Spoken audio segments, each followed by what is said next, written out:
Hello and welcome to Setting the Sudoku. My name's Peter C. Hayward. I'm an amateur Sudoku setter, a professional game designer. You can kind of see my games behind me here. This is the second in my series of Sudoku setting videos. You can see the first one in the link somewhere. It'll be somewhere. Just go outside, look around, and eventually your eyes will fall upon the link. Don't go outside. There's a pandemic on. Stay inside, and I'll put the link in the doobly-doo, and that way you can find it much easier. Today, I'm going to be setting a snake Sudoku, and I'll go into what that is in a second, but first, what do you need? Well, first, you'll need an idea, in my case, a snake Sudoku, which I'll go into in a minute. Secondly, you'll need some kind of Sudoku setting apparatus. I use this fantastic website called F-Puzzles by Eric Fox. I love it. It's great. But you can do it on other setting sites, or you can use a pen and paper, or you can just say it out loud to your secretary. I don't know what your life's like, man. I use this one because it's amazing. You'll need a beverage. I have a decaf coffee here. Yum, yum, yum. And most importantly, you will need a banana and a bar. These are actually legally mandated. You may not set a Sudoku without them. So, what is the idea that I've been teasing so much over the last few minutes? It is one in a series I've been making called Ghost Python. What a cool name. Let me show you how they work. So you'll see here are the actual puzzles as I release them with the fancy graphics. My face is not normally on it. That's because of setting this video. By the way, I project my face onto the screen using software called Vidrio, V-I-D-R-I-O. I also take notes using software called Nvalt, N-V-A-L-T. I will be using both of those in this video. Normally when I'm setting one of these Sudokus, I'd actually use pen and paper, but then I couldn't share it with you, and that's all I want to do. So you can see here I've made Ghost Python, I made Ghost Python 2, I've also made Ghost Python 3, but I haven't actually uploaded it anywhere yet, so it doesn't exist in fancy form. Today we're going to be making Ghost Python 4. So what are the rules of Ghost Python? Well, normal Sudoku rules apply, so at the end there'll be a 9x9 grid with 1 through 9 in every box, row, and column. The final grid will contain a Python, and a Python looks something like this. This will not be the Python, but theoretically it could look like this. It's a one-width snake that doesn't ever touch itself, not even diagonally. So that would not be allowed. That would not be allowed. So in the final grid there will be this one-width snake. Not this one with snake, but a one with snake. So that's it's called Snake Sudoku, or the snake variant of Sudoku. The final grid will contain a one with Python, which begins at the red 1. So in this one, I actually gave the start. In this one, I gave the starting spot, and in this one, I also gave the starting spot. Yeah. So in these ones, I apparently always give the starting space, which is useful to know. So there will be a one with Python. Here, I'll just use the same one. One with Python that begins at the given 1. Python may not touch itself orthogonally or diagonally. And then this is my little addition. This is kind of like Minesweeper. Numbers in blue squares. So first of all, blue squares can't be Python. So the final Python couldn't go this way. Not allowed. So we automatically know that the Python has to go up. As well as that, the numbers in these blue squares will show how many of the 8 surrounding spaces are Python. So let's say the Python went up here. 1, 2, 3, 4 of the spaces surrounding this 4 are Python. So we would know that the remaining spaces are not Python. I tend to use green for not Python. And that would tell us, hey, the Python has to go up this way. We know that the Python will eventually come over here because that has to touch this blue square because you can't put a 0 into a cell. So this will either be a 1, 2, or 3. And in fact, I guess 3 is theoretically possible. It would have to go like 1, 2, 3, and then the Python would end there. So yeah, the blue squares are, think of them as Minesweeper squares basically. And so right here, for example, we know that the snake starts here and it goes into, in this example, it goes into these spaces, but not here. So this would have to either be a 2, or if the snake came around, how would that work? If it did this crazy path. This is going to be a nutso snake, but just bear with me. Then we would know that in the final grid this was a 3 because it's touching 3 spaces. This would have to be a 2 because it's touching 2 spaces, and so on and so forth. So blue squares are not Python, all possibly blue squares are given. So that's the basic rules. And then the ghost part of it is that the final grid also contains a ghost. The ghost is an identical copy of the Python. So let's say the final Python looked like, I'm just going to make up a Python. This won't hit all the blue squares, but you'll get the idea. Let's say the final Python looked like that. We would know that there was a second Python in the grid that had that exact same shape. So do boo boo boo. And it also actually has to have the same digits. I'll finish reading the rules before I try to draw it. The final grid contains a ghost. The ghost is an identical copy of the Python, shapes, digits, orientation. Blue squares don't care about the ghost, only the original Python. The ghost begins and ends on the original Python and may overlap elsewhere as well. So in this example, let's say that we thought the final Python went here, and then it was 1, 2, 3, up, over. 1, 2, 3, down. This would obviously not be possible because now there's nowhere for the Python to go, but let's pretend these weren't part of it. And it also has to end on the Python. Man, so many rules. So let's say the Python did that. Then the final Python would do something like that. So this would be an example. This is not the actual solution, but this will give you an idea. So the final grid contains a snake.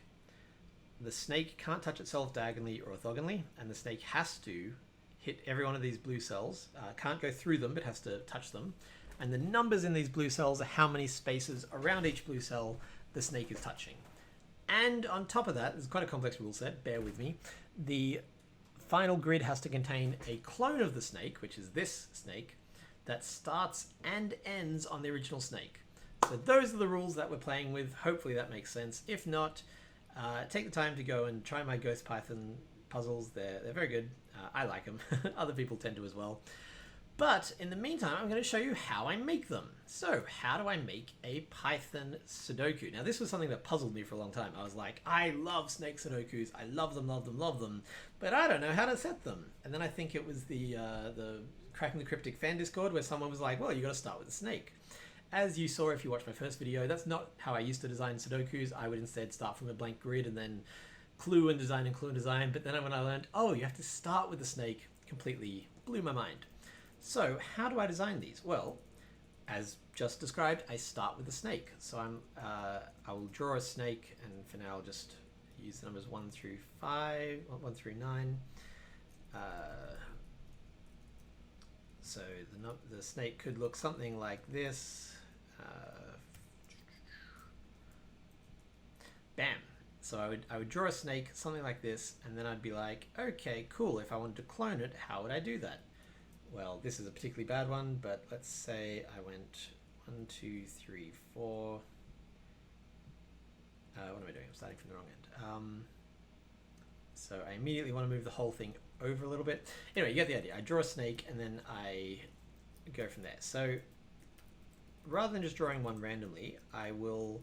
So far, I think all of mine have just come from me being like, I wonder if this snake would work. But for this one, I have a specific goal. So I want to switch up the rules a bit. Instead of starting and ending on the original snake, I want to make the ghost snake not touch the original snake even diagonally. That's my challenge. That's what I want to try to do.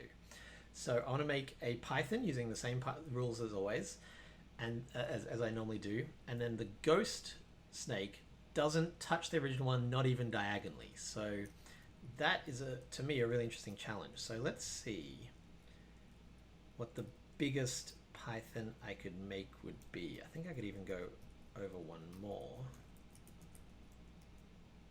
So if I made this, could I clone it without them touching? And the answer is no, because this is too wide. So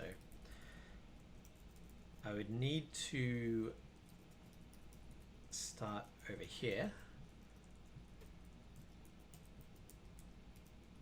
And then I think I could almost do it. 1, 2, 3, 4, 5, 6, 7. It doesn't actually matter what these numbers are. I just do them so that they don't get in the way. 1, 2, 8, 9, 3. Okay, so that looks like it's the biggest snake. Oh, actually, I could have started. No, I can't have started that higher because then this would have been in the same. So it looks like that's about the largest snake that I can make that doesn't touch itself diagonally or orthogonally. I could even go a little bit bigger than that. I could go down one here. And so now I have two snakes that exist in the same grid without touching each other. And then I'll often find that you can do stuff like, rather than just have it be straight lines, I'll mess with the shape a little bit. So let's try 6, 7, 1, 2, 6, 7, 1, 2. Can I give it a bit of a kink? Oh wait, have I gone too far south? Yes, I have. I can, if I do that, 1, 2, 8, 9, 3. I'll need to change some numbers around, but again, I'm not super concerned about the numbers right now because they are really just fillers. I'll show you how I'm actually going to generate the numbers in a minute. So that, oops, what are we doing? That one's an 8 now. Okay, so just work. Just stop fighting me here. There we go. Can I extend it? I can't extend it left. I can't extend it right. I can't extend it down. If I move this 8 back up, oh no, that's right. So what I was trying to do was curve this back around like so. Just give me any number that works there. I don't care. 8, 7, 6, 1, 5, 6, 9, 3, 4. So yeah, I was trying to see if I could curve out and then come back, but it doesn't look like I can there. But what if I move this 7 up?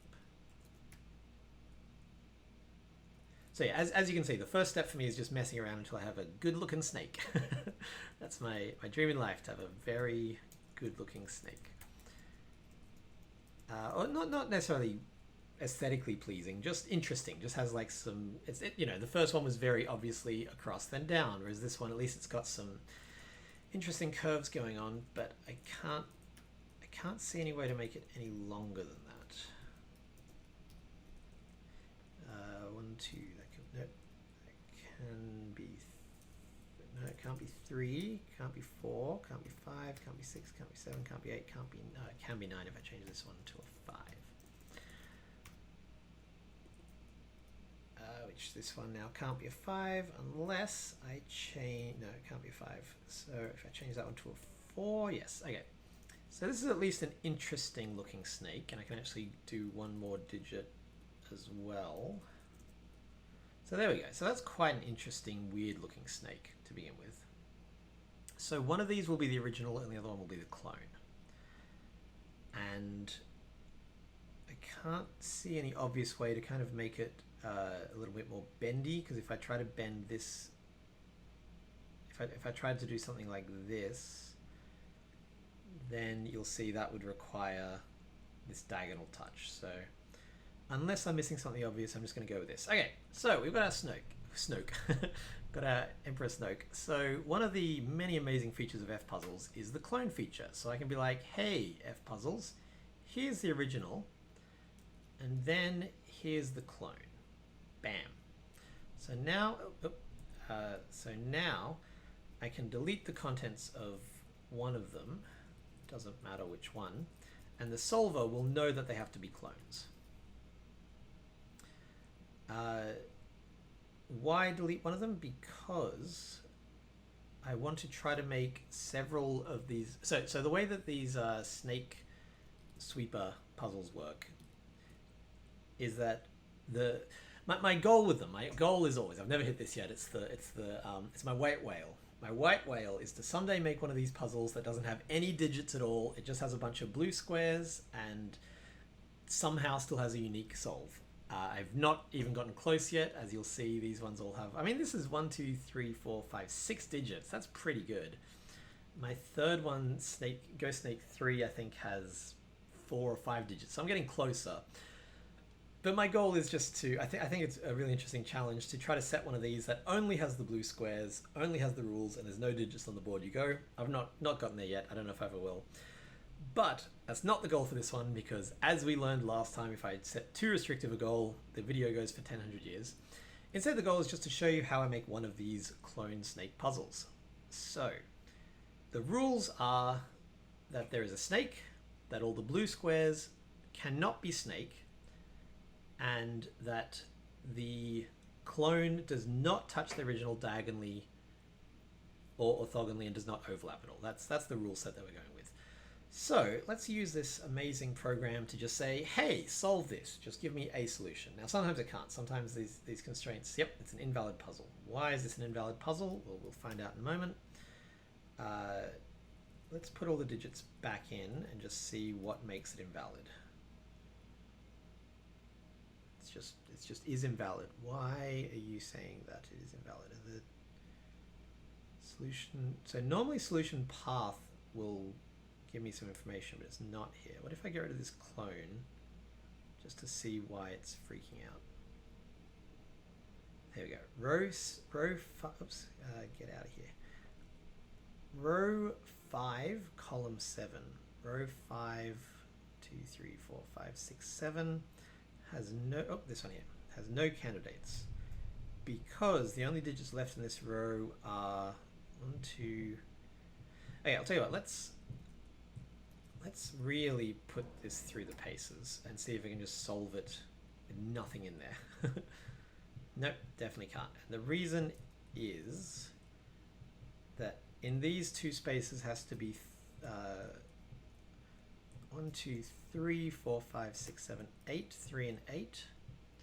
And this one can neither be 3 nor 8. And even if I said, hey, this isn't a 3, this is an 8, it probably still can't do it. Why? Because I don't know why.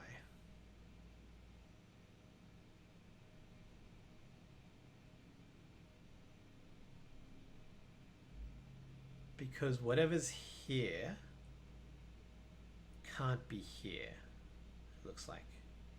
I think that's what it is. Anyway, this is not uncommon. I'm not freaking out about this. It can take a few goes to actually make a valid set of snakes. So let's get rid of the clone tools.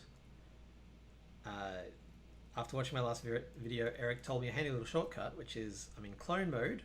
If I hit Command G, now I'm in digit setting mode, and I just have to hit Command G to go back into clone mode. Very handy. This is just a masterful piece of software. I'm blown away that he puts it online for free because it's just so consistently useful. Okay, so even taking away the tail doesn't work because there's nowhere to place 4 in box 3 because of this 4 takes these out. This 4 takes this out, and this 4 takes this out. But what if we change this 4 to a 3? Same problem? Yes, in this case, exactly the same problem because there's a 3 here. So I'm just going to fast forward as I doodle around a bit to try to find a snake that works. This will not be super fascinating watching. It's just going to be me messing around until I get a pair of clone snakes that do provide a valid solution. And again, I don't think I would be able to set these snake Sudokus without this tool. This tool is so useful for so many things, but for snake Sudokus, I wouldn't know how to do it without it because I would have started setting the puzzle and then 40 minutes in been like, oh, not a valid snake, let's start again, over and over and over until we all died. So I'm going to time lapse as I try to find a pair of valid snakes. I will see you in a minute.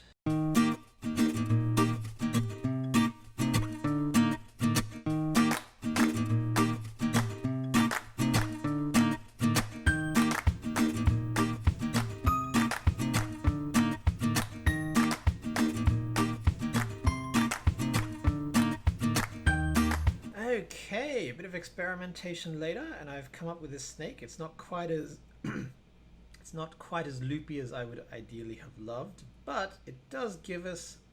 Oh no, it did a second ago. What happened? If I get rid of the clone box, and it tells me it has multiple solutions, but if I put the clone box in, it tells me it's invalid. Why does it do that?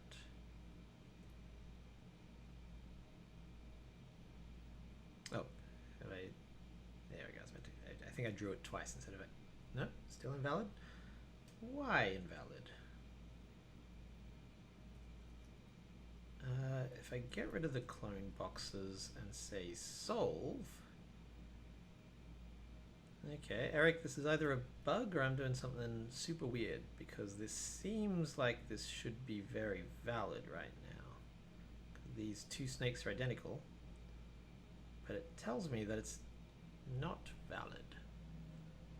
But it clearly is, right? Like, I'm not missing anything here. Okay, so I'm just going to proceed with the knowledge that it is in fact valid, and I will use highlighting rather than the normally reliable.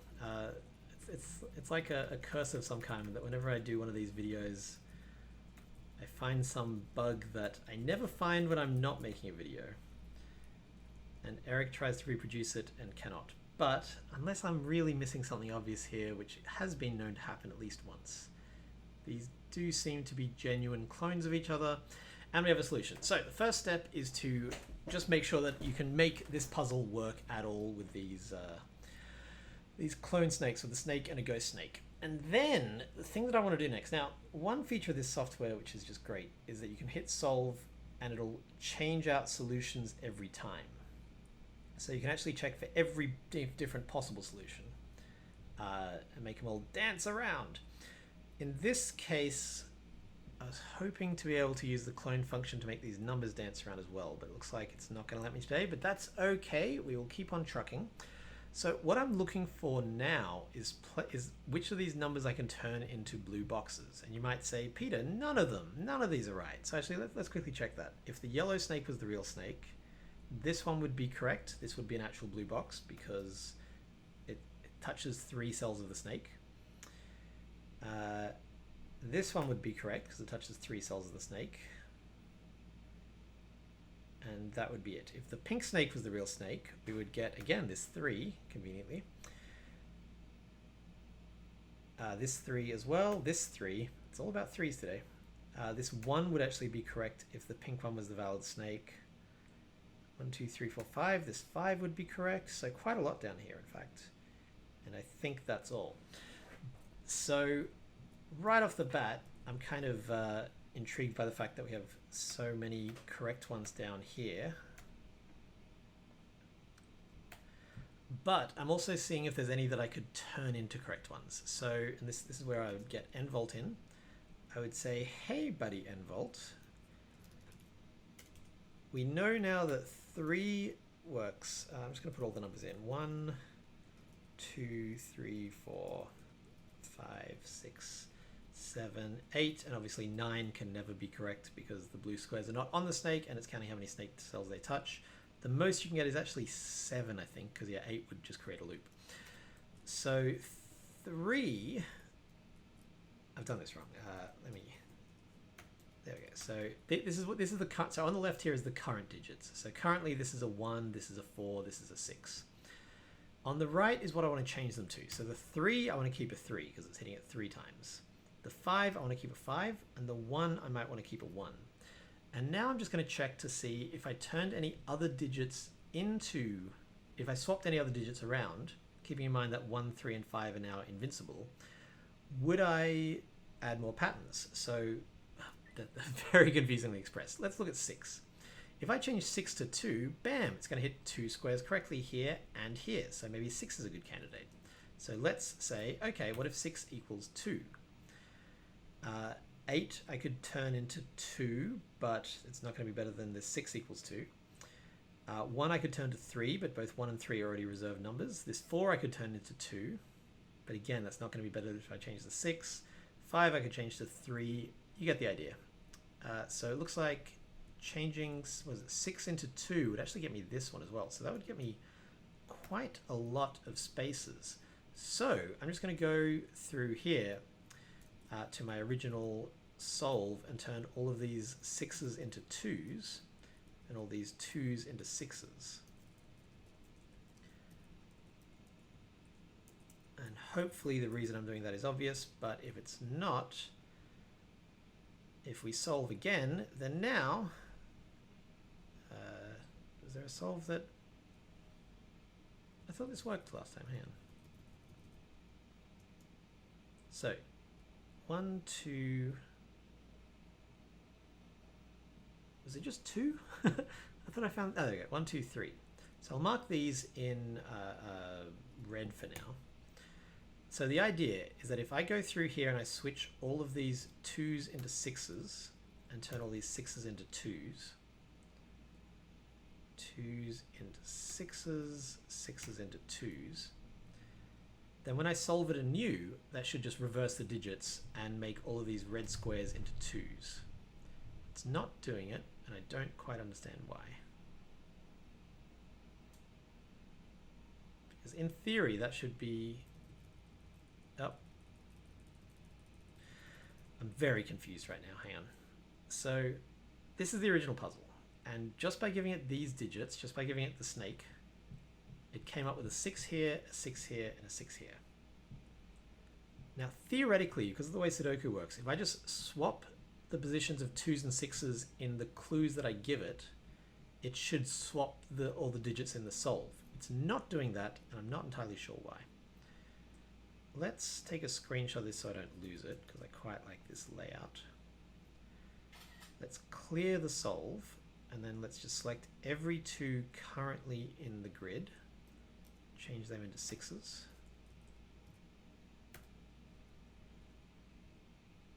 Two, two, two, two, two, two, and then select all the 6s currently in the grid. Aha!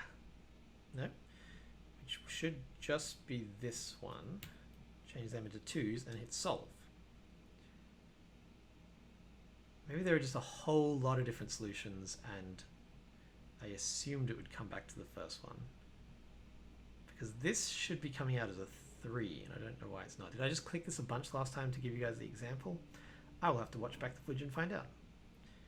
Yeah, oh, there's the 3 switched over. So I think I just clicked this way more than I realized. Normally I just use the first one. The fact that this rotates between different solves is actually brand new to me. So I am, you know what else I could do? I just realized I could manually type these in. I could say this is a 2, this is a 2, this is a 2, this is a 3, this is a 5, 3, 3, 1. Ask it to solve that, and it will. Okay, cool. That is a much more efficient way of doing it than what I was trying to do there. So let's quickly look at this and see if there are any other digits that I've missed, because I'd like to know which digits could be blue squares. Doesn't look like that's the case. Okay, so unlike last time, the first step here is actually to have a completed grid. Once I have a completed grid, it's much easier to set the puzzle. And the next step, and this is maybe going to be a little weird, but I am just going to copy in the bare minimum information. So as you'll have seen, I like to set these puzzles with just the blue squares. So I'm going to say, okay, if this was just these blue squares and the rule set that I know, and also the 2s as well, I'm pretty sure I want this one, this one, this one.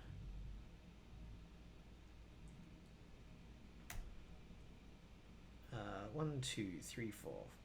1, 2, 3, 4, 5, 6, 7, 8. 1, 2, 3, 4, 5, 6, 7, 8. Cool. So now I'm going to do what I was doing last time, which is to say, hey, here's the puzzle with just this and nothing else. What do you know? Now, if I was able to completely solve it with just this and nothing else, wow, that would be amazing. And I'd be like, cool, this puzzle is done. I would be very surprised if that was the case.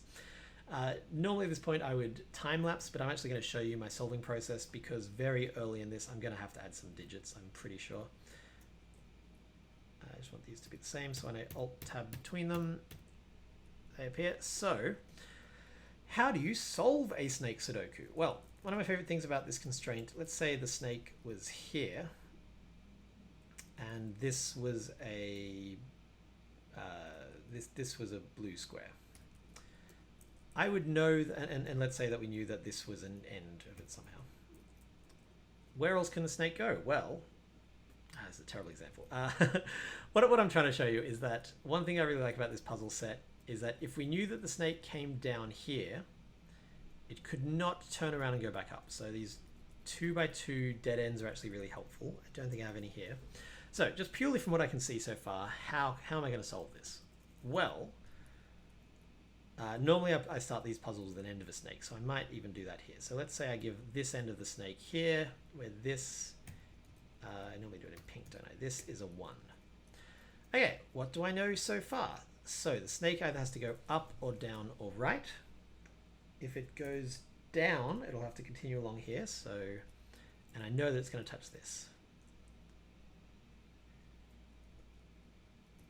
What can I solve at this point? Yeah, I really need these snake starting points, otherwise it's just way too open-ended. I found out I don't enjoy snake puzzles where you don't know at least one end because it's so hard to make any traction whatsoever. Okay, well, if the snake went through here, then that would make this one a 3 or a 4. Oh no, because it could go down first. Well, we know that the snake has to come down here at some point. This is why I was saying I'm going to do this live, because I'm going to be so confused that I'm going to have to give myself some clues just to be able to solve it. We know that the snake could just come straight down. And you might think, but Peter, you know exactly where the snake goes. I actually don't. I have such a bad memory that until I alt-tabbed back then, I could not remember if the snake went up or down or what.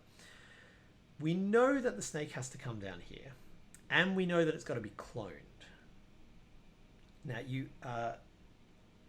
so the snake at least comes along here. So the snake's width is at least 1, 2, 3, 4, 5, 6, 7. And its height is at least 1, 2, 3, 4, 5. So let's pretend that this was the snake, that it was just this straight line. Could it be cloned? In order to not touch itself, so in order to not, because the numbers are cloned as well, it can't start in this column. We know this. And because it ends 2 from the end, we know that it has to either start in this column or start in this column. Oh, one thing I didn't do is check to see, oh no, because it doesn't touch itself diagonally. I was going to say check to see if any of the clues, wait, no, that's still possible. Sorry, I'm so scattered. No, it's not possible. Let me finish this thought process and I'll explain why I've confused myself. I was going to check to see if any of the clues on this snake could be blue clues for this snake. But because every blue square must touch the snake diagonally and the snake cannot touch the snake diagonally, that's impossible. So I don't even have to factor that in. Okay, so I know that it's going to be this wide. So this 1, the starting point, is going to either have to be in this row, in this column, or this column. So that tells me that because it can't go, because it has to reach here somehow. So, for example, I know that this can't be snake, because if this was snake, in order to clone the snake, I have to go directly up or directly down. There's kind of now a little pointer in how to solve it, but you really need to know how to solve something in order to set it. So again, let's say that this was the snake, impossible though this is. In order to clone this, you'll see that the 1 would have to be either here or here. They're the only options. So because I know that that's not possible, I can say that the snake cannot be in this row, in this column at all. It's not allowed. No snake, go home. Could the snake start lower? Well, because it can only move across at most 2, because again, if this was the final snake, the clone could at most start here, because if it started, say, here, then it would need to reach off the board and then go down. So because it needs to be at least 2 across, it can't also be 1 down, or else that would put the starting 1 in the same thing. So I know that the clone snake is above this, is above this, the real snake. What's more, it can't touch it. So it needs to be at least 2 above. So the start of the clone snake needs to be in one of these 4 spaces. And that's useful because it tells us that this can't be a 1. So you'll see that when I'm setting these snakes, I don't so much invent logic and be like, I sort of did with the setup in that I wanted to make the snake as big as possible because of how that constrains stuff. But I know now that this snake has to touch this space again, and it can't go up, because if it went up, it would have to go up at least 2. And then where could this, if the snake started here, it would have to go up at least 2, not possible. So I know all kinds of things about this snake now. It's very exciting. The snake can't go more than 2 higher. In fact, I don't think it can even go 1 higher. I think that all of this area is locked off from the snake. So it might not seem like I knew much, but I'm already narrowing it down quite a lot. The reason it can't is because, let's say the snake did go up here, and this was like 1, 2, then in order for the snake to start in one of these 2 positions, the next square would have to be here, and you'd have 2 2s in the box. So that's not possible. So I've ruled out quite a lot about the snake. I now know that it either goes this way or this way, and that this can't be a 1. So it can't go, for example, like anything like that, which wouldn't make sense anyway, but it has to touch this. So this has to be a 1, 2, or 3. Can it be a 3? In order for it to be a 3, all of these would have to be snake. But snake also has to touch down here. So the snake could do that. That seems fine. The snake could it come back? I don't think it can. Just because the clone snake, wherever it went, 1, 2, 3, 4, 1, 2, yeah, it would be very hard for that to happen without the clone snake touching this snake. So using just pure logic, not even the fact that I made this snake a few minutes ago, we know that this has to be a 2 or a 3. This has to be a 1, 2, or a 3. If this is a 3, how is it going to come down here? So let's play this out. I normally wouldn't bifurcate this much, but just for the sake of showing the logic, the snake would have to do something like, I mean, in order to touch this one specifically, it's going to be really hard. So it would either have to do something like this, which is obviously going to break, because remember the snake starts here, so it would have to be like, hey, we're coming down. Nope, we're immediately touching it. Not allowed. Or it would have to do something where it went on quite a journey before coming back. And I think we're going to run to the exact same problem. Something like that would theoretically be allowed, except I just don't think that you can fit the clone in a way that doesn't touch. So I'm pretty sure we can prove that the snake has to come down to here. Well, we know that this can't be a 1, so this is either 2, 3, or 4, because that's the number of spaces around it that could be snake. I don't think it can possibly be 4. That would require it to completely double back. And again, the fact that we know it starts here. Oh, that's another way of putting it. Okay. We know that the snake hits one of these 3. And so in order to hit this space, or let's use this space as an example, then down 1, 2, 3, and across 1. So wherever you start here, down 1, 2, 3, and across 1, that's going to put it here. So in order to hit these 2 spaces, no matter where you start the snake, it's going to have to hit one of these spaces. And if it does that, then the snake just can't get out of this little starting cage. Hopefully this is all making logical sense. I'm no cracking the cryptic in terms of explaining logic, but I really do enjoy these snake puzzles because they lead to all these interesting kind of spatial experiments of sorts.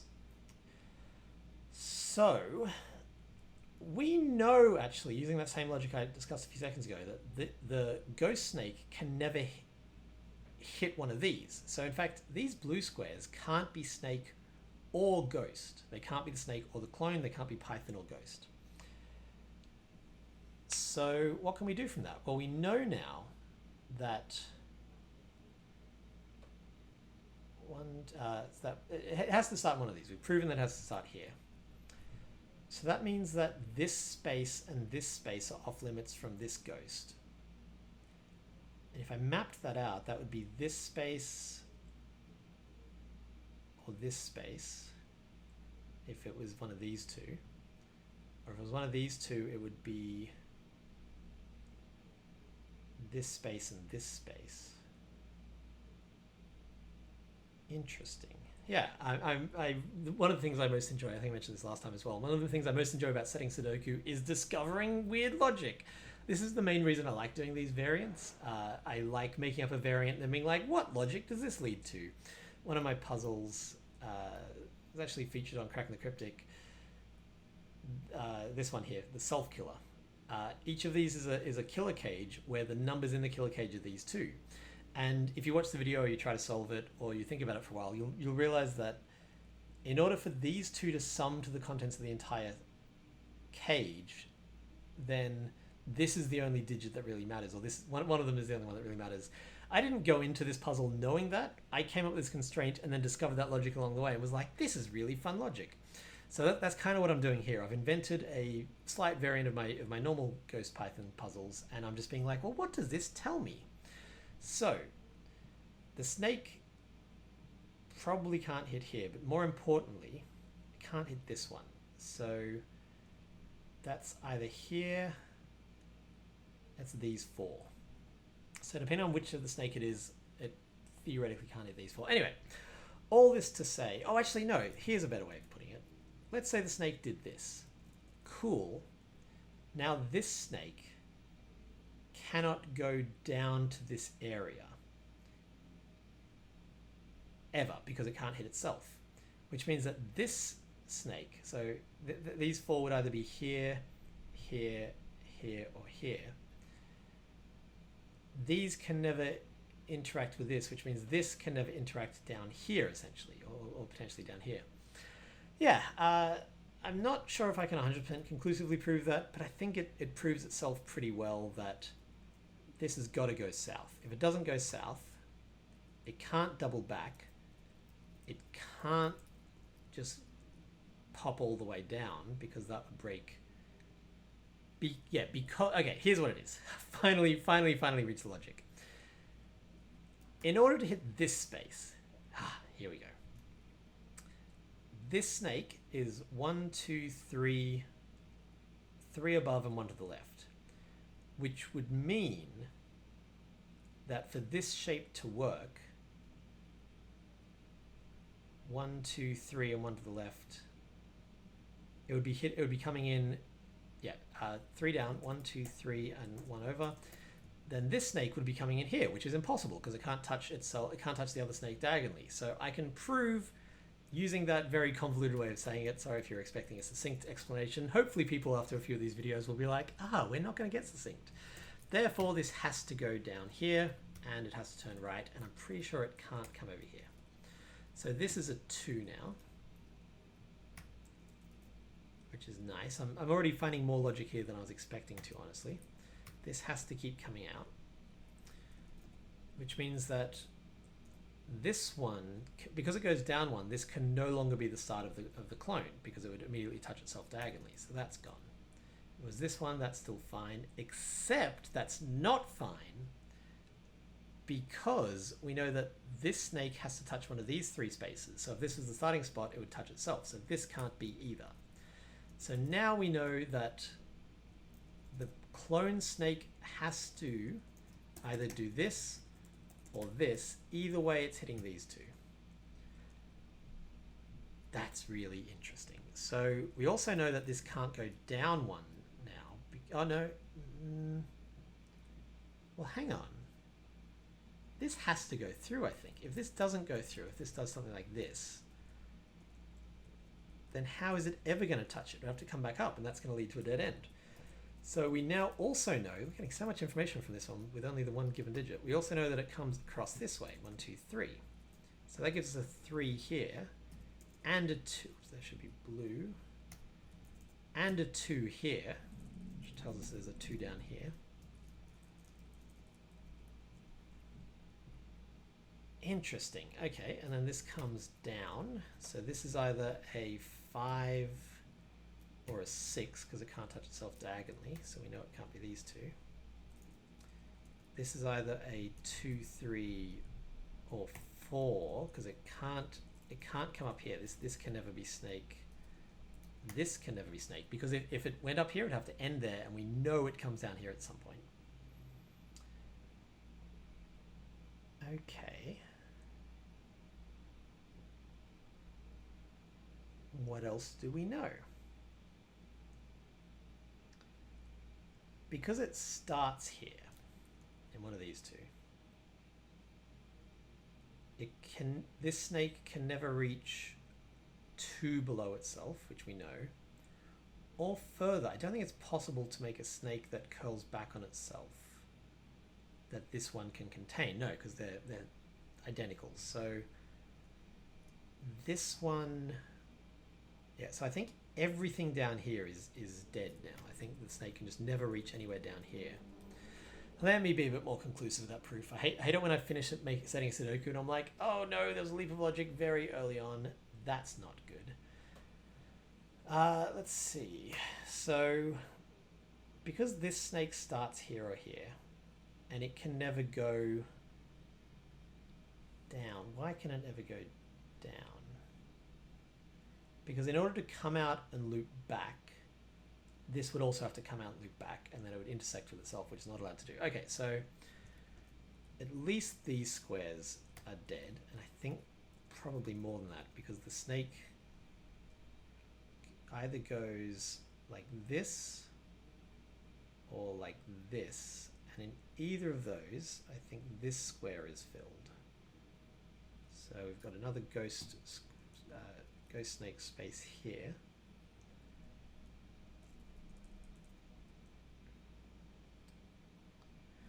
Okay, now we know that this has to hit at least this space. I think we know it has to hit, it can't hit this space, because if it did, no matter how generously it does it, 1, 2, 3, 4, 5, yeah, so if it hits this, then it means that the clone snake starts here, and that would require it, no matter what, to go, because this goes so far down. Yep, here we go. Here's a good way to illustrate this. Because this now has to plunge so much in order to get here, this would have to be overlapping quite a lot vertically. So this would also have to plunge just as much. And if it was only 1 over, then this part of the snake would be only 1 over from the clone snake, and they would touch. So we know, in fact, that the clone snake starts here. We've just proven this. This is so much more proof than I'm used to getting. I think because I started with the constraint of they cannot touch rather than they must touch. So it's just giving me different information. And so from that, we now know that this can never go left again.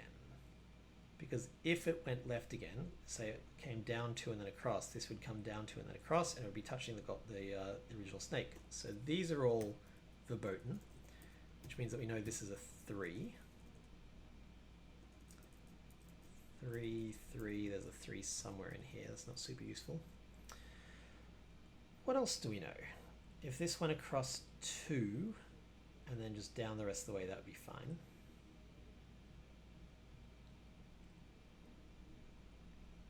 So we know that these can't be snake anymore. So one of these has to be at least. Could it be this one? If it was this one, so the real snake and the clone snake are 1, 2, 4 down and 2 left, or 4 up and 2 right. 1, 2, 3. Yeah, 1, 2, 3 up and 2 right. So this would be where the ghost snake ended. That I think would be fine. That doesn't seem to cause any clashes. It would mean that, oh, so if it goes to here, then the clone snake ends here. But we know that the original snake comes over here at least. Comes to one of these spots. So that's these spots. Now, the most elaborate route, so as you'll see, it won't be able to come down and then back up and then down again. Could it come down and then up? I'm pretty sure it couldn't, because that would require this to plunge. No. So this space is 1, 2, 3 away from the minimum that this can go. So at most, this snake can go down 2, so these can't be snake.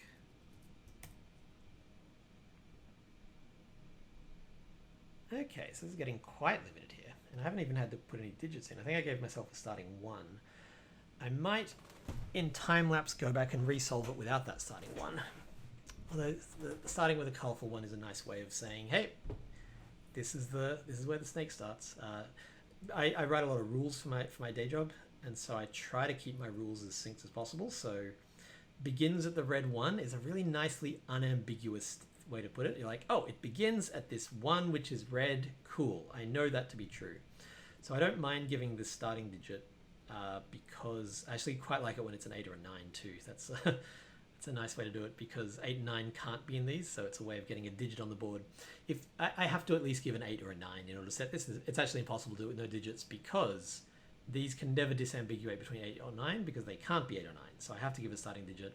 So you'll notice a lot of my snake Sudokus, which I have closed, a lot of my snake Sudokus do give these starting 1s. So like Python gave starting 9s. Oh, maybe I've never done a starting 1. No, there we go. That one had a starting 8. This one had a starting 8. This one had a starting 1 just because that's how the puzzle worked out, but I do like to give a starting 8 or 9 if possible. Okay, so I don't see any obvious... I mean, we've gotten so much further than I expected, frankly. We know exactly where the snake clone starts. We know the first, what's that, 5, 6, 7, 8 spots, eight squares of the starting snake, and that's with no digits on the board whatsoever. It's quite pleasant. Sorry about that time jump there. Sometimes my computer freaks out while I'm recording these, and I need to just give it a minute. Normally I would just mask that in a jump cut, but there's a timer here, so it will be very, very obvious that I just sat here in silence for like 2 minutes while it worked its way, while it fixed itself. Okay, so I don't see any obvious new logical steps I can take. Oh, actually, maybe. This is here, so if we go down 1, 2, 3, 4, 5, and across 2 boxes, 1, 2, 3, 4, 5, and across 2 boxes we get here. So that's right, yeah, up 1, 2, 3, 4, 5, across 1, 2, 3, 4, 5. So 5 by 5, 1, 2, 3, 4, 5, 1, 2, 3, 4, 5. No, we get, this is this space, it seems. Okay, I think I worked that out earlier. I was going to say that we could prove that it, we're going to be able to prove some stuff, but we can't. Oh, we can prove that this space is not... Oh, that's interesting. Okay, so I'm just going to do this math one more time. Bear with me. 1, 2, from here. 1, 2, 3, 4, 5. 1, 2, 3, 4, 5, 6, 7. 1, 2, 3, 4, 5. 1, 2, 3, 4, 5, 6. Oh no. 1, 2, 3, 4, 5. 1, 2, 3, 4, 5, 6. 1, 2, 3, 4, 5. 1, 2, 3, 4, 5, 6. Okay, this space, I'm going to mark them so I don't have to do that every 40 seconds, is this space. Which means, because this is a blue square, this cannot have snake. Now, could the snake come down and then curl around into this? Well, not really, because that would make the ghost snake curl around here, and one of these two we know is snake because it's next to a blue box. So in fact, this can't be snake either, which tells us that the snake definitely goes in here. I'm going to delete these markings, hopefully not forget them in 20 seconds time. So we know that these are snake, which means that we know that these are ghost snake. That's nifty. Very excited by that. Cool, it doesn't really give us any new information, but it's nifty, and that's really what this is all about. Okay, we've only got a few more spaces left to disambiguate. Is there any pretty logic I can do? Well, this either has to go like that or like that. No, it doesn't. It has to either come like that. So no matter what, one of these two squares has to be snake. If this one's snake, it has to do that. If this one's not snake, it has to do this, but then it could come across. That would be fine. Oh, but either way, this one is snake, because either this is the one that is snake, or it comes off the other one, which also has to be snake. It's impossible for this one not to be snake, so we get that space as well. Which colors in that? Which colors in that? So, one thing I did earlier is mark every possible blue space. And one thing I like to do is, in the rule set, you'll notice that switching tabs is what makes my computer freak out. So if I go silent for a moment again, you'll know why. All possible blue squares are given. Now this leads to a really nice negative constraint, where if we knew from the start of the puzzle that, say, what's a good example, that this one was a 2, and we know that it's not a blue space, then we could say, well, then these can't both be snake, because that would have to be blue, because all possible blue spaces are given. So this is where I check the actual solution and say, what is here? That's a 4, that's a 2. Can I switch those? No, because I've used 2s a lot. But you get the idea. There's potential for some shenanigans here. So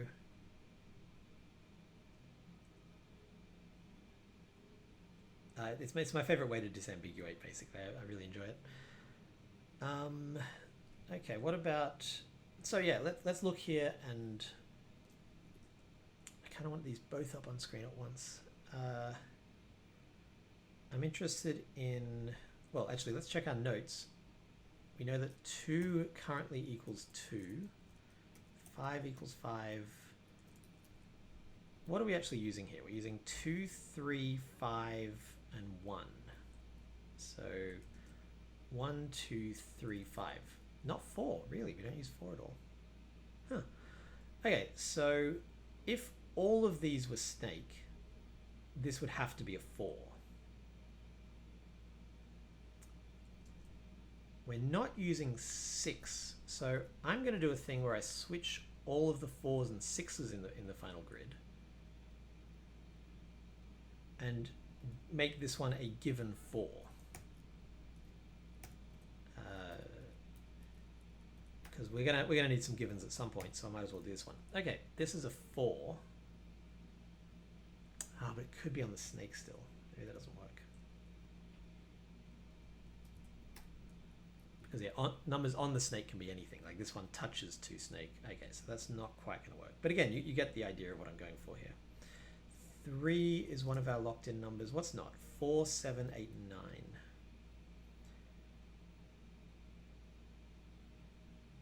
4, 7, 8, 9. Yeah, 4 is the only one that I can really effectively use in this way. This guy here. Here we go. Yeah, so if I give this one as a 4, if I make this one a given 4, I'm just going to mark that here in... make all of these blue as they should be, and I'll mark that in red.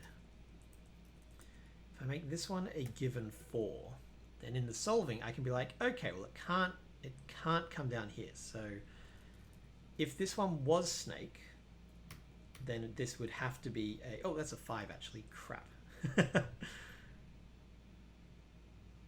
Yeah, 4 is the opposite of what I want, because it would have to be a 4. Again, my logic is good. My math is what's off here.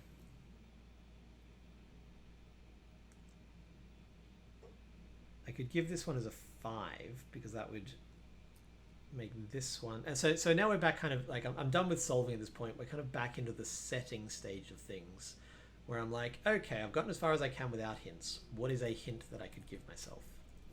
So, for example, if I make this one 5, cool. Well, now we know that this one can't be, so this one has to be. It doesn't disambiguate this over here. Also, I kind of liked all the logic that we used with so few digits beforehand, so I don't want to make this bit easier, because that, I think, would give away too much in the first half of the puzzle. What else could we do here?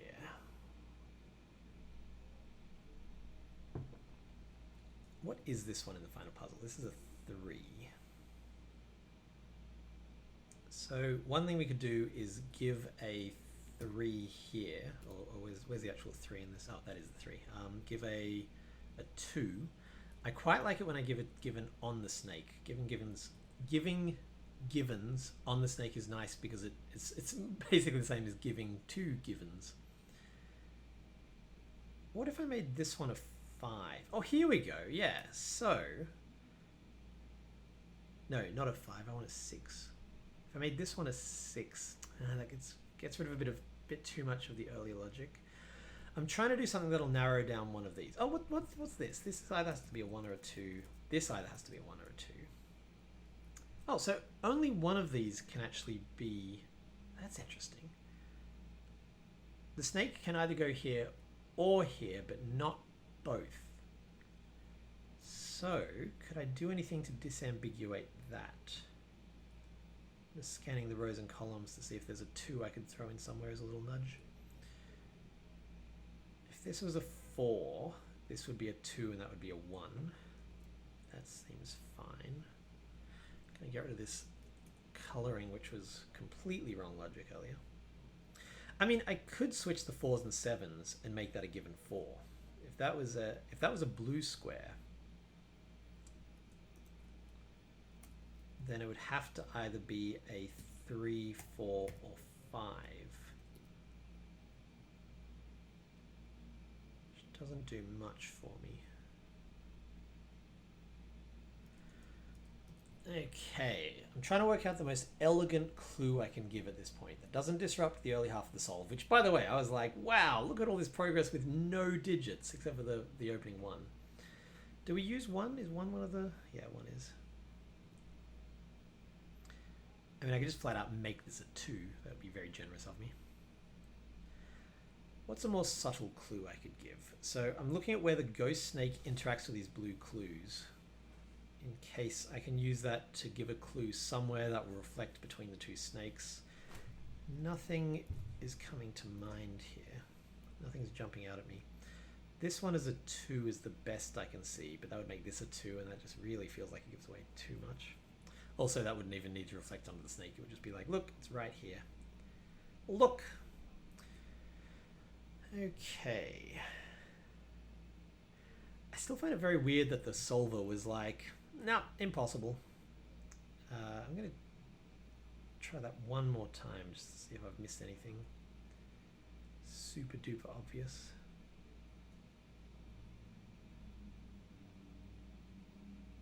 Yeah, it really doesn't like it. The clone tool has served me so well for so long, but okay, I'm going to manually count it out. 1, 6, 7, 4, 5, 2, 7, 8, 9, 6, 5, 6, 3, 9. Seems pretty legit. I could give the other end. That seems pretty generous, because that would get rid of all the logic I had to work out about not circling back.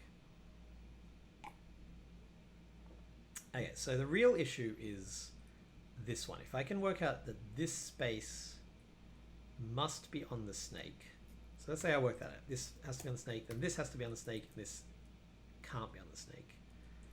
If I work out that this is not on the snake, which is the case, then this must be on the snake, but we still have an ambiguity in here, so this square won't solve it for me. What about this square? If this is on the snake, then we have an ambiguity here, even though that resolves all the rest of it. Wait, do we? This would be a... Is this the actual solution? No. It gets rid of that one. And then this is either a 2 or a 3. This is either a 4 or a 5. Oops, this is not blue. Why? I forgot to uncolor this as blue. Okay, let's go all the way back to what we know to be true. There we go. Hum, hum, hum. Okay. For the sake of making this not another 2-hour video, I'm just going to put a clue in. I'm going to put a 4 here. This is going to be a starting digit, which I will mark in red. This one we know then can't be a 4. So I think that means that this one can't be snake, because if this one is snake, then this one would also have to be snake. So that tells us that this is not snake, which gives us a 1 here, gives us a 2 here, makes this snake. This is now snake, and then we're just... where is the 2 in real life? In the actual final grid, it's there, so that's not a great way to disambiguate it. We know that this comes down here, and then goes across, and then it's one of these. That doesn't tell us quite enough. So then it would be, yeah, disambiguating this 5, 6, which I can do with a 6 right here. So I think I'll do that. That tells us this is 5, this is not snake, this is snake. Okay, and this is a 3. So that's the snake part of the puzzle done. I try not to completely solve the snake part of the puzzle first all the time, because then it goes like, I've done all the snake, now I'll do the Sudoku. And I like it better when they're a little bit more interweaved, but in this case we're just going to do snake first and then Sudoku. So I don't think there's much we can really use to solve at this point. This is where the given digits come in really handy. So what Sudoku can we do? Well, one of these has to be a 3. One of these has to be a 2. One of these has to be a 3. Not really much else. These can't be 1. So 1 has to be down here. What are our givens? Our given digits were this 6 and this 4. I'm marking that because as we go on, I'm going to just give myself more givens. and I want to make sure I've marked all of them. This is actually meant to be grey, not blue. Now the good thing about a clone puzzle is that once you get a clue here, you also get it here, and that can often give you another digit, and so on and so forth. So I think I'm just going to do a time lapse as I just manually go in and add enough stuff that I have to solve. I could do this live on camera, but you saw enough of that last time, and I want to keep this video relatively tight. So I'm going to now just be adding digits to this until I have a solvable Sudoku, and then I'll come back and talk you through the next steps.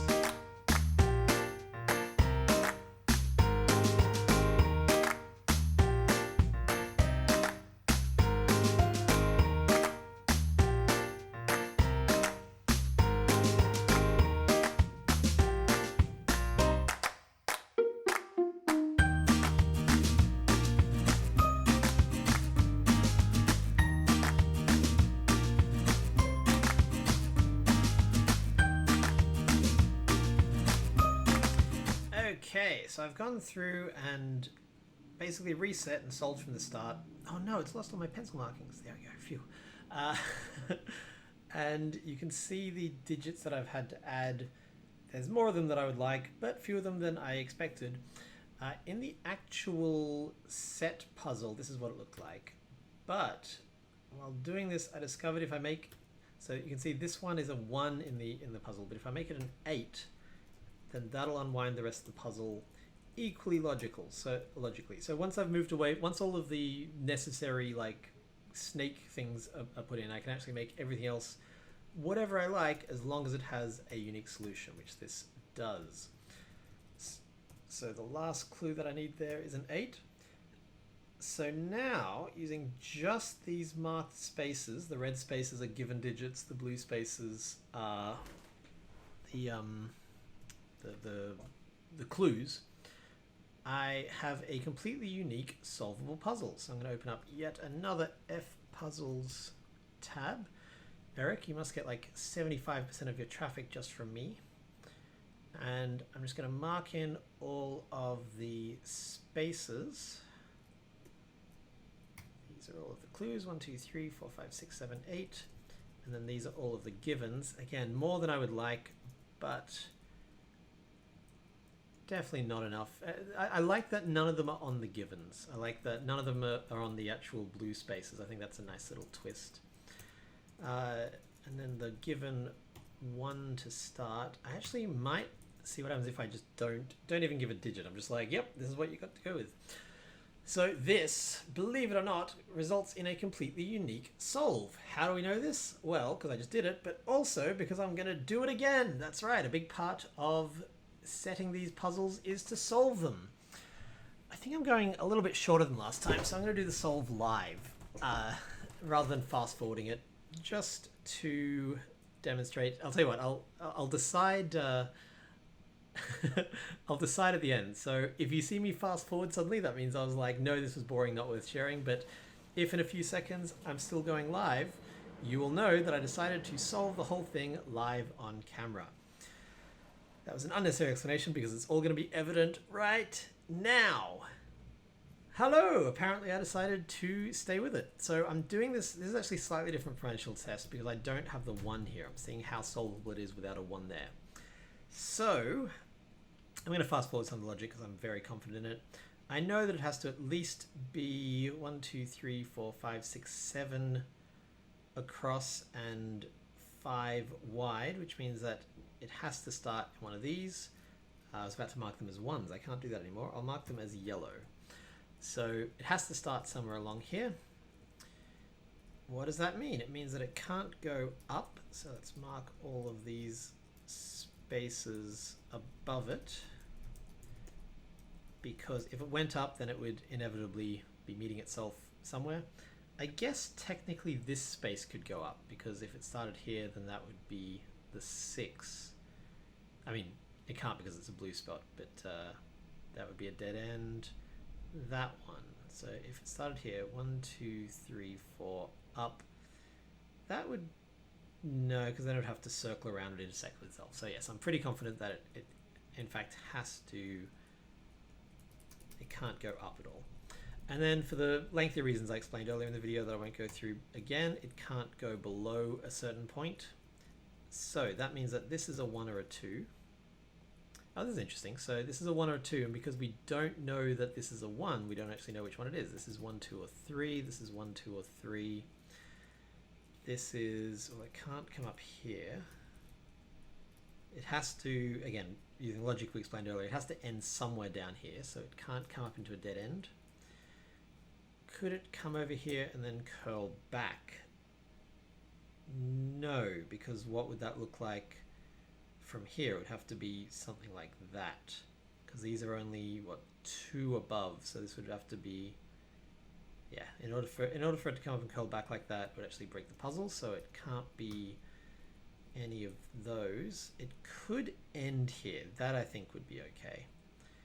Again, 2 up and 2 across. It would mean that it started here, and this would be this spot. I think that's okay. No, actually, because it has to, if it came out like that, theoretically, yeah. Oh, but then it couldn't touch this. So no, I'm going to say it can't go there. Again, I'm shortcutting logic a little bit. That's mostly for the sake of the video. If I was solving this live off, if I wasn't solving this on camera, I would just be sitting there and methodically proving everything. But I like to be overcautious, and that's not super entertaining to watch, I think. So this is not a purely logical solve, but because it's a test solve, and I did prove that logic earlier, I'm kind of okay with it, if I'm being honest. So it has to either come down here and go across, or come across and go down. So either way, it's going to hit this space. If it came across and went down, how is it ever going to hit here? It would have to come out here and then up and then end, and that wouldn't work. So we know that it has to come down. Slightly different route to last time, but same result. So because it comes straight down, we know it can't be this one anymore. And again, for various proofs that I ran through earlier, it can never hit one of these blue, the ghost can never hit one of these blue cages, so it can't be that one. So we've narrowed it down to one of these. Huzzah! Okay, now it has to come up and hit this guy at some point. If you try to do it without going up, you'd have to come down and then up. That would end it. So we know that it comes across here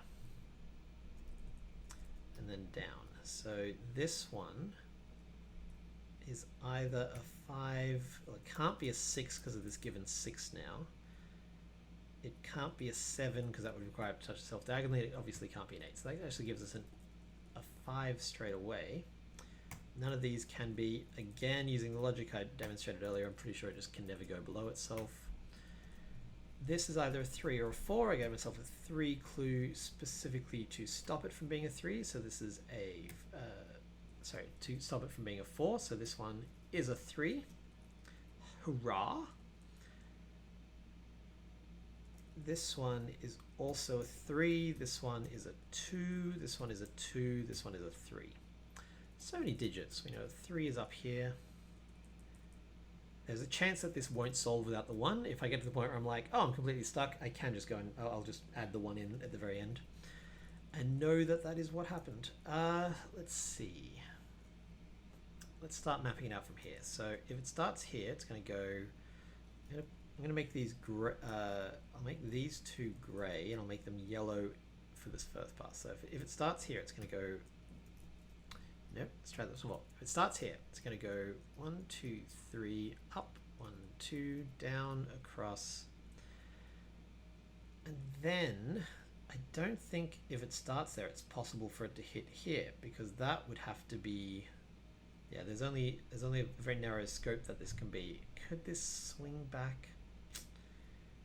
No, because this would have to do it. Yeah, so it's actually impossible for it to start here. So we know that that one is green, that one is green. So now we can fill in the actual, for realsies, totes magotes path, which is this. We know that it can't hit the blue, so this one cannot be.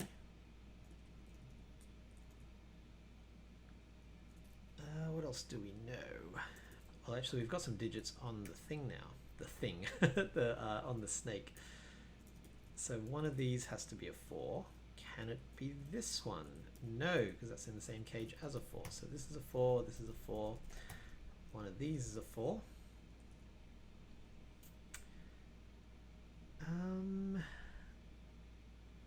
What else do we know? Let's look at this. We know that these can't be a 2 because they're in the same column as this 2. We know that these can't be a 2 because they're still, sorry, same row. These are all in the same row as this 2. So the actual 2 has to be one of those. That's fun. I didn't discover any of this last time because I was adding the logic as I went. Okay. Could it go here? That would be 1, 2, 3, 4, and 1 across. 1, 2, 3, 4, and 1 across. No, because this one would touch that, so it definitely isn't that. So in order to get here, it has to be these two, which is these two, I'm pretty sure. No, it's these two.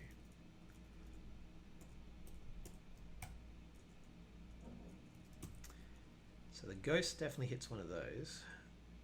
Oh, interesting. If this is brand new logic, if this is the way it actually went, then that would be this one. This would be a 2, this would be a 1, and that would have to be the end of the snake, and that's not possible. So these givens completely deliberately, I'm a master craftsman, no, completely accidentally, not my intention at all, have given me a whole new path to showing that this is a 1 and this is a 2. It's always very fun. Like I've said, the thing that I really like about setting Sudokus is it's all the joy of solving plus all the joy of creation.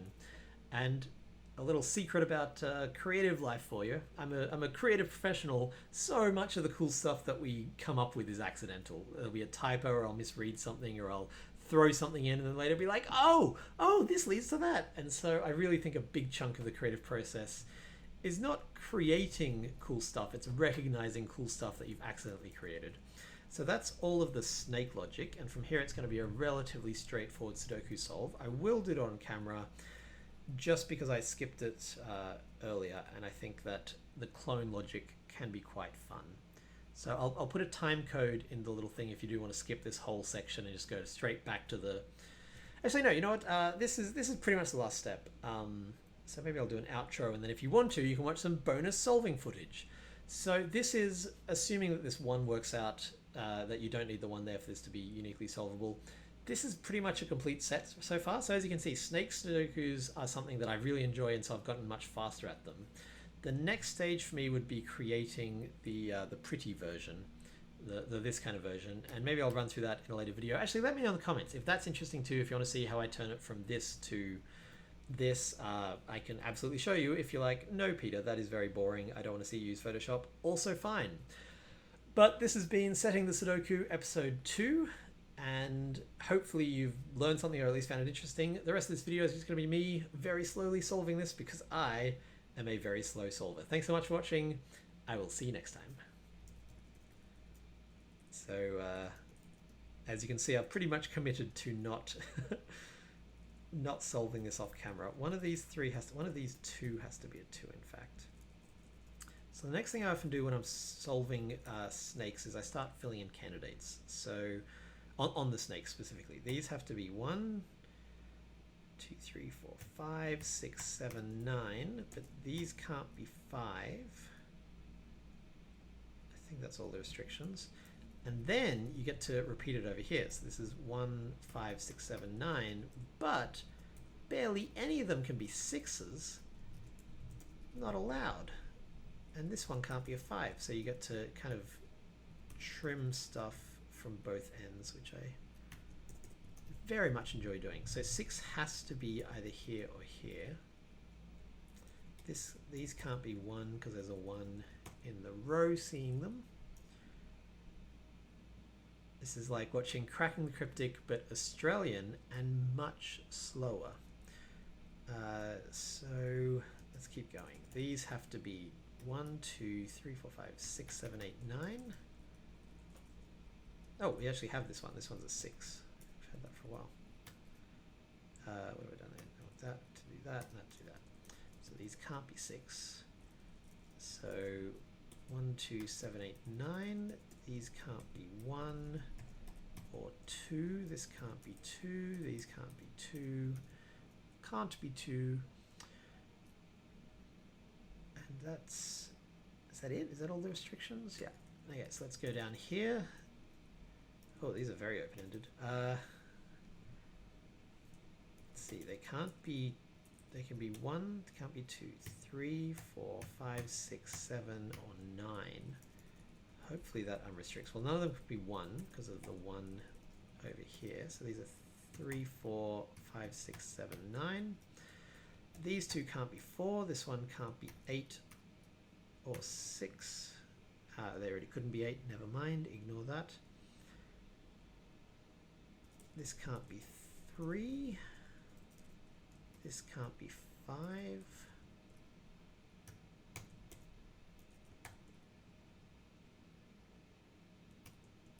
What have I cut there? 3, 5, 7, 9.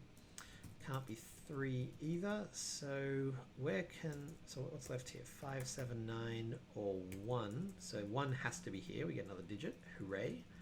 That means 1 has to be up here. 5, 7, 9 triple gets rid of 5, 7, 9 from these. So these are now very limited. This is 4, 6, 3, 6, and 5, 7, 9. This one's also 5, 7, 9.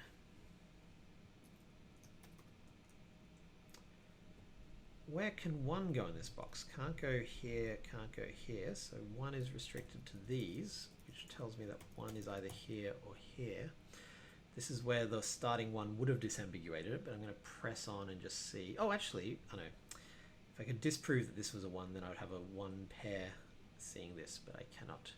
But 1 in this row stops this from being a 1, and this. So now we have 7, 9 triple, we get a 2. I really enjoy clone Sudokus. I just find them very, very satisfying. That gets rid of the 2 as an option from here. This has to be a 2.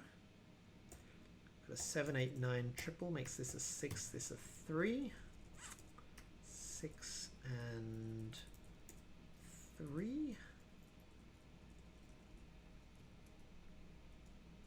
This is 1, 5, 7, 9 still. Yeah, I'm curious to see how far I'll get before being like, oh, it has to be a 1. This actually can't be a 5 because all blue squares are given. I don't think it's going to be necessary for the solve, but it is true. It is a fact. So one of these, in fact, has to be a 5. So where can 5 go in this box? It has to go either here or here. Can I do anything with that? Yes, I can. 5, 7, 8, 9 means that this one can't be a 5, which gives us a 5 here, 5 here. 7, 9 pair doesn't do much for us. What is it? Is it 4, 6, or 8?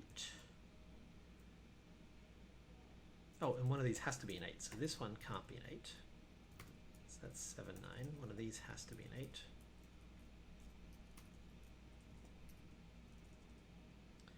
It is unwinding. It's not... Oh, here we go. 7, 9 pair in the column makes this one an 8. Makes this one a 1, I think. That's cool. I'll take it. So we just got our 8 here. 7, 9 pair, 7, 9 pair. Oh, 8 there makes this one our 8.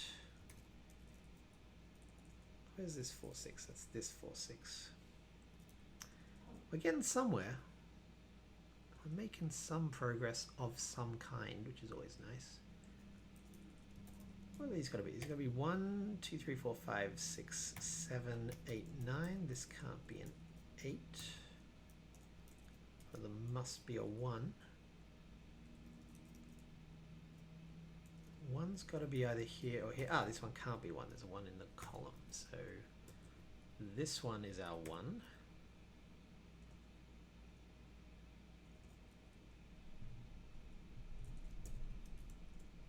This has got to be 3 and something, but I know this one has to be the 3. So the other one is, I think, a 5.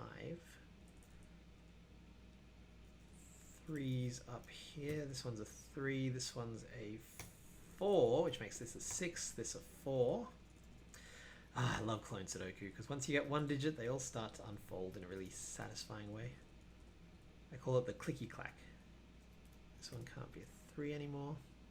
This one can't be a 5, which means this one can't be a 5. So the only way a 5 can go in the box is there, and then one of these has to be a 5. I think I'm going to solve it without that starting 1. He said, maybe too confidently. What else do we know? These have got to be 5, 7, 9, or 8. This can't be 8, so we get an 8. This can't be 5, so we get a 5. Oh, we already had that 5. We get it again! Hooray! 7, 9 pair mean that these can't be 7, 9. That doesn't tell us anything specific. These have to be either 7, 9, or 5. A lot of 5s in this one. These we actually know exactly. They have to be 2, 3, and 6. That doesn't help us. This can't be 2 or 3. Oh yeah, it gives us a nice juicy 6. Oh, and actually gives us a 2 and a 3. So it gave us quite a lot. I spoke far too soon. That gives us a 2 here. This is a 1, 7, 9. This is a 1, 7, 9, but it can't be a 1. That gives me a 7, 9 pair, leaving a 4. These are 1, 7, 9, or 8.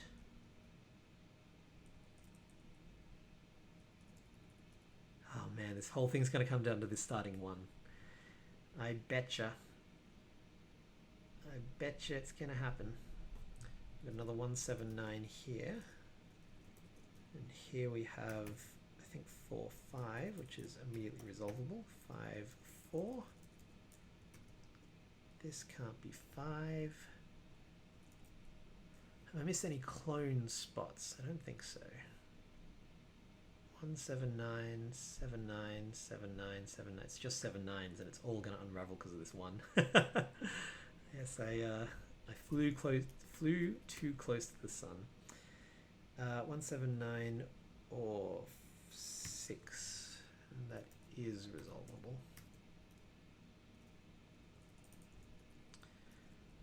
Oh boy. Okay, so one of these has to be an 8. No, that's not true at all. Oh man, I really hoped I could get away with just one fewer given, but I don't think I can.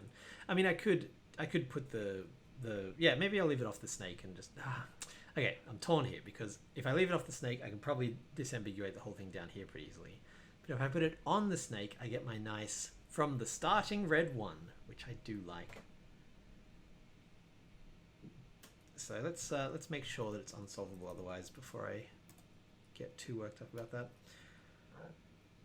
1, 7, 8, 9, or 4. One of them has to be a 4, specifically this one. 1, 7, 8, 9, 5.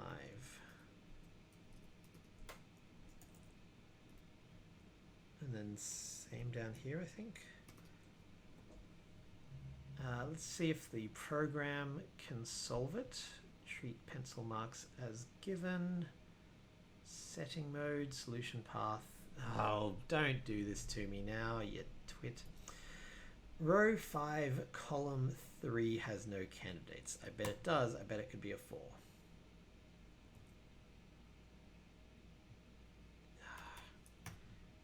So this came up in an earlier video I made, and it got resolved at one point, but okay, the solver cannot solve it either. So what could I do? Oh, actually, I want to redo everything I just undid. What was it? It was this one that I cared about. Nope, got to delete it and then put it back in.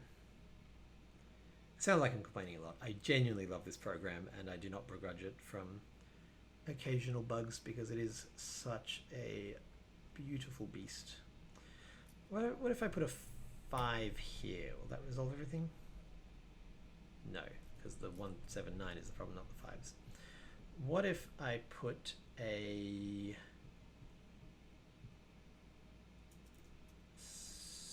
7 here. Nope, 9's still a problem. Oh, what if I put a 1 here? Oh, most of the way there, but not quite. What if I put a 1 here?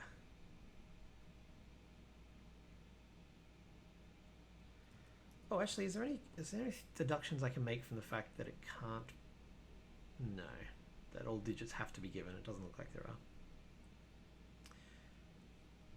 What I would love while I'm just sitting here wishing and hoping and dreaming is a function. I don't know if this is even possible, where it's just like, hey Peter, here's the minimum digits that you need to add in to make this a unique solve. Oh, you know what? It's not taking into account. I forgot about this. It's not taking into account the snake. So if I do put a 1, say here, and then solve it, this is this, but hang on. 1, 6, 7, 4, 5, 2, 7, 8, 9. I'm saying all the digits that are on the snake. No, I think that the unknowns are still all on the snake. Wow. It's a crazy coincidence. Maybe it's not a coincidence. This one, this one, this one, this one. Yep. So even with the clone knowledge, it still doesn't completely resolve. What I need is a single 7 or 9 on the snake, I think. So what if I put a 7 here? Oh, it's impossible. That's not good. What if I put a 7 here? Aha!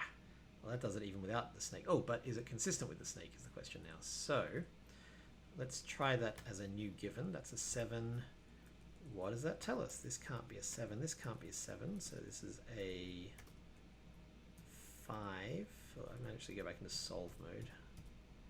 Put the 7 in and go solve mode. I just like the different colors because I'm a child. No, I like that I like that it's a light gray when it's in solve mode. It's a This is, for all my whinging, a stunningly designed program.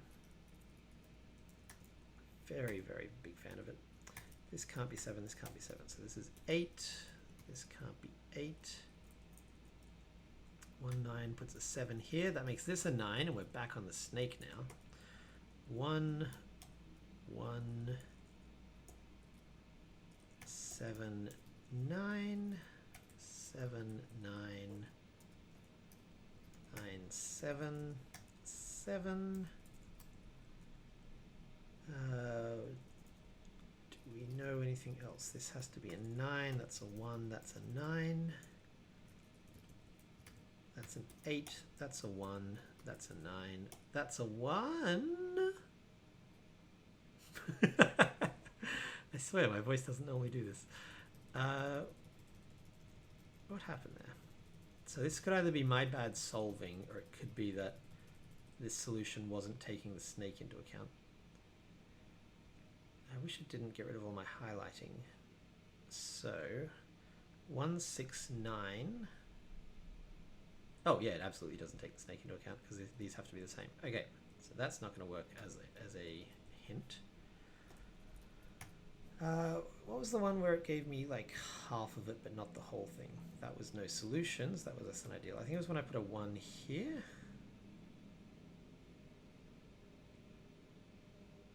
Oh, but I went round and checked that one. What if I put a 1 here?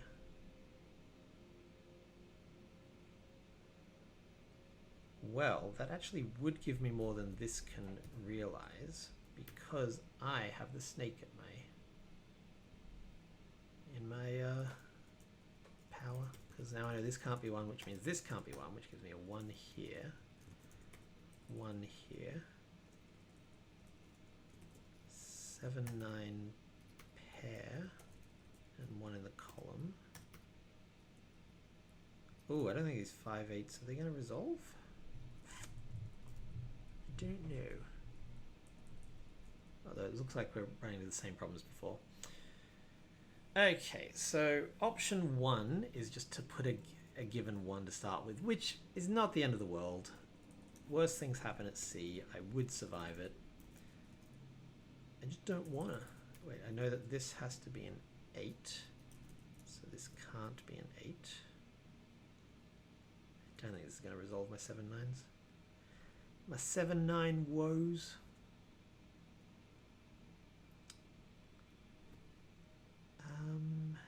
Yeah, this would all have gone about 400 times faster if the clone function was working, and normally it does.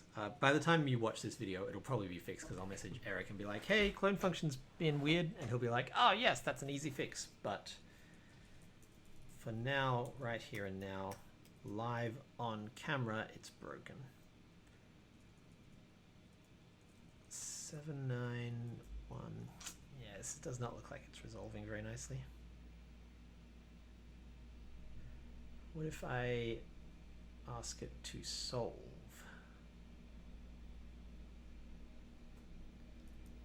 It does not do much. Okay, so I think for the sake of the video, I'm just going to make that a 1, and then I know that it's solvable. I will now do what I said I wasn't going to do earlier and do a little time lapse of myself actually solving it. Because, again, I consider it very, very rude to put a puzzle up that you haven't solved. And so I've changed a few things. I don't remember exactly what I've changed, but I've changed enough that I'm like, yeah, I got to solve this. I got to be the one that solves it. These given digits are not right. This is a given 9, I believe. 4, 6, 6, 2. Wait, this was a given 9? Did that have resolved everything?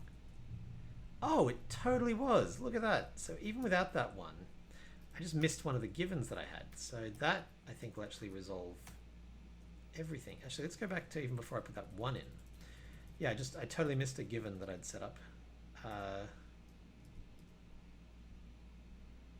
is that a 4? Do I know that's a 4? Yeah, I think I do. Okay, so let's go back to before I put this 1 in. Go into solving mode. And no, go into setting mode because I did actually give myself a 9 here. Okay, so that gives me a 7, a 7,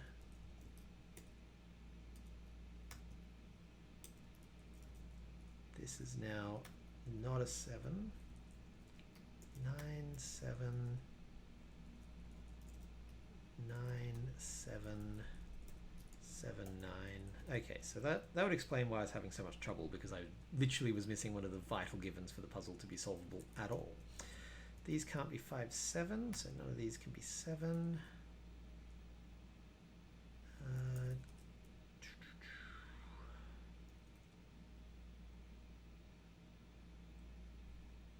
I might still run into the same problem, but it feels less likely.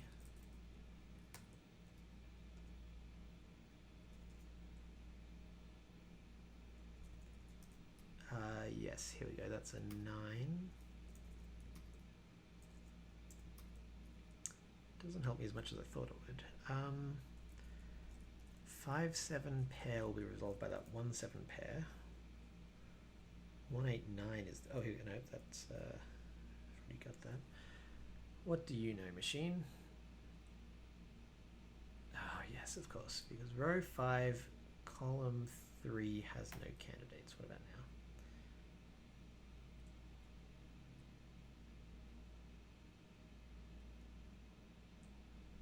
Naked singles, row 3, column 3. Row 3, column 3. This is a naked single. Yes, it is. So that's a 7. That gives me a 1, 9 pair. That makes that a 7.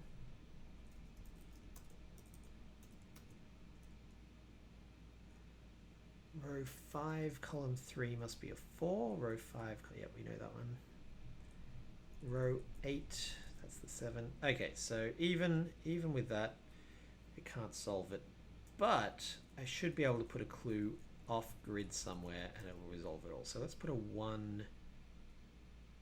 I'm trying to make sure I don't put a 1 anywhere that interferes with some other clues. Let's put a 1 right here. And that should give me 9. Oh, that's it. 9, 9, 1. Oh, hang on. 8, 1, 9.